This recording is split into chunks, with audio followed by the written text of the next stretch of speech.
Hello there, dear friends, and welcome once again to the Relaxed Fantasy Review. Today, we're continuing our series in the brand new Player's Handbook, talking about the subclasses that we find within. We are looking at Paladin subclasses, and today we're talking about one of the most quirky, in my opinion, Paladin subclasses, the Oath of Glory. I think this originally came from the Mythic Odyssey of Theros expansion, which was a tie-in between D&D and Magic the Gathering, and it was very Greek mythology coded. And the Oath of Glory was like the Greek heroes, the Spartans, the Olympics, and the idea that you're a very athletic individual, which is interesting flavor-wise, to be sure, but how does it stack up mechanically? In the past, I've considered this one of the mid-tier Paladin subclasses. Has 2024 done it any favors? We'll get into the details in just a moment. Before we do, though, I'd like to let you know, Relax Fantasy Review has memberships. For just $1 a month, you can support me here on YouTube and get a couple benefits. First, you get a little badge next to your name in the comments, letting folks know you're a supporter. Also, you get early access to my videos. I upload videos Monday, Wednesday, and Friday, and I upload them a day early for members only. And also, you get access to the VIP room in the community Discord. Anyone is free to join the Discord. It's open to all. And the VIP room is just a way to talk to me directly, ask questions about D&D, the channel, anything you like. If any of that sounds interesting to you, you can click the join button just down there next to the subscribe button. And if it doesn't interest you, that's fine too. Just watching the videos, liking and subscribing, all those things that cost nothing, are a wonderful way to support me. So thank you for watching my content here on YouTube. So level 3, we choose our Paladin Oath, and we start off with Inspiring Smite.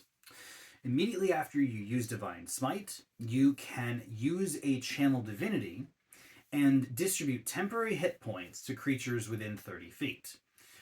They equal 2d8 plus your paladin level. So at this level, that would be 12 temporary hit points. 12 temp HP for a Channel Divinity point. And considering you are also having to use Divine Smite to activate this, so you're using a bonus action, a spell slot, and a Channel Divinity, and you're doing Divine Smite damage, plus, anywhere from, 10, 15 temp HP around the party. It's decent, not amazing. I mean, it does scale reasonably fast. 2d8 plus paladin level, meaning that at level 10, this would be 20 temp HP or so. That's not bad. And you can give it to just one character. You could focus this on the tank if you're not it. You could give it to the barbarian or yourself. Or you can give it to a creature that's suffering and they might be dying soon. You can give it to an ally to save them from death. But it's just a really, really heavy tax on your resources and your action economy. So I'm going to say that this is 8 out of 10. Then your expanded spell list, which is a classic thing amongst Paladin subclasses. The ones here are not too bad. You get some cool ones. You get Guiding Bolts and Heroism, Enhanceability. Haste is on here, as well as a brand new one, Yolanda's Regal Presence, which is a really cool AoE spell. Not everything here is incredible, Compulsion and Legend Lore aren't exactly ones that tickle my fancy, especially at the higher levels you get them. But I think that this is a passable list. I'm going to give it 7 out of 10. Then at level, the final thing you get at level 3 is Peerless Athlete. It's another thing you can use your Channel Divinity for. And it augments your athleticism. You activate it as a bonus action, and you grant yourself advantage on athletics and acrobatics checks, and your long and high jumps increase by 10 feet. This lasts for 1 hour. And weirdly enough, I could see this being handy almost as often as the temporary hit points. Because you don't need to use a spell slot or anything. You don't need to smite. You can just do this whenever you like with a bonus action.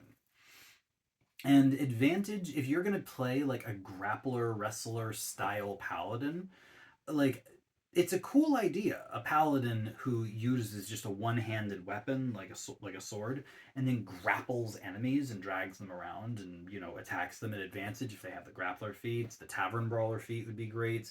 This isn't a bad build, and this channel divinity usage makes that 10 times better. I think that it is probably worthy of a 7 out of 10. I think I'd be using the temp HP more often in just regular combat, but for the specific grappler style paladin build, this is actually really good. At level 7, your Aura of Alacrity is added to your Aura of Protection.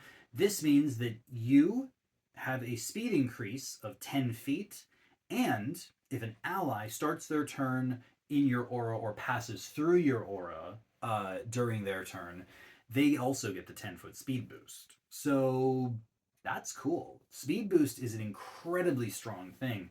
And if you're already playing like a faster creature like a Goliath, and if you use your giant form to go up to like 45 feet, this makes your speed 55 feet as a paladin. If you've already used your Peerless Athlete, your jumping distance is a lot further, so you're just quick and nimble and strong and athletic as heck. I think the Aura of Alacrity is worth 10 out of 10. Now, at level 15 comes the Glorious Defense feature. You can turn defense into attack. When you or another creature within 10 feet of you is hit by an attack roll, you can use your reaction to grant an AC bonus against that attack. It equals your charisma modifier. So this basically says that you can use a reaction to make your Aura of Protection an AC buff for that ally. In addition, when you do this, if the attack misses, you can make a weapon attack against the attacker using the same reaction.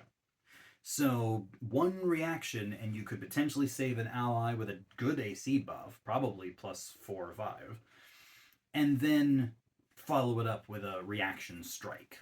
The only downside is that you can only do this charisma modifier times per day. So it's still good. It's still a good power, but it definitely feels like something that shouldn't be that limited. Charisma modifier times per day, like I said, that's like 4, maybe 5 by this level times per day. And if it was like per short rest or something, I could have gotten behind it. Maybe you could like do this in a fight, like you activate a defensive mode when you can use this reaction, and you could do that charisma modifier times per day, so you'd have it at most fights. You'd be able to do it every turn. But instead, it's just you might do this once or twice a fight if you fight twice a day. So I'm gonna give it 8 out of 10. It's good, but it does feel a bit shackled down. If it was infinite and you could do this every reaction, that would be 10 out of 10, and I'd call that incredibly strong, borderline broken. But I think that the limit they've put on it is a little too shy for just a reaction thing. Finally, at level 20, you get your Paladin super form. In this case, it's called Living Legend. You enter this form as a bonus action. It lasts for 10 minutes, or you can use a 5th level spell slot to do it again, once, because you can use it for free once per day. You have advantage on all charisma checks. Cool. If you fail a saving throw, you can use your reaction to re-roll it. Now, obviously, this is competing with Glorious Defense, but you can do this every reaction, whereas the other one is a little more is a little more limited. And one on each of your turn. If you attack with a weapon and miss, you can use the you can instead cause it to hit. So it's an auto hit once per turn. So that's cool. That's actually not bad at all. I mean, I think that this Paladin has definitely put its eggs in a lot of different baskets. You've got the extra athleticism, you've got some temporary hit points, extra speed, extra AC, a reaction attack, advantage on charisma checks, re-rolling saves. It feels like this Paladin is trying to be like a mile wide and an inch deep, except they're actually more like a mile wide and a foot deep. Like, they actually feel like they cover the bases in a lot of these cases pretty well, but then in other ways they cover it a little too conservatively. I think Living Legend is an example of this, because those charisma checks make it sound like you want to do this outside of combat, but the failed save and auto hits make it seem like you want to do this in combat. So, yeah, I guess it adds some utility, but you're level 20. You know, I don't think that you're not probably got a bard or a rogue with expertise in some persuasion skills, so you're likely a secondary, you know, face of the party. I think I'm going to give Living Legend 9 out of 10. And I'm going to give the Oath of Glory overall an 8 out of 10. Some of their powers they do very, very well. Some of them feel clunky in their action economy or have weird limitations on them. I think with one or two homebrew tweaks, like, you know, maybe make Glorious Defense, like I said, just a form that you can do once per day or proficiency bonus times per day or something, and then you could just use it, you know, during an entire fight. I would take once per day, or recharge it with like a 4th level spell slot or something. And I think that this would be a much better subclass with like little tweaks like that. As it stands, I think it's worthy of an 8 out of 10. It covers a lot of bases, offensively, defensively, and with a lot of utility. There's a lot here for characters who want to have their Paladin be sort of a jack of all trades, with a few really solid features in the later game. I think 8 out of 10 is fair. This has been the Relaxed Fantasy Review. If you enjoyed the video, please like and subscribe down below. Have a look for the join button down there, and keep your eyes peeled for more subclass reviews coming down the line soon. Have a good one, my friends.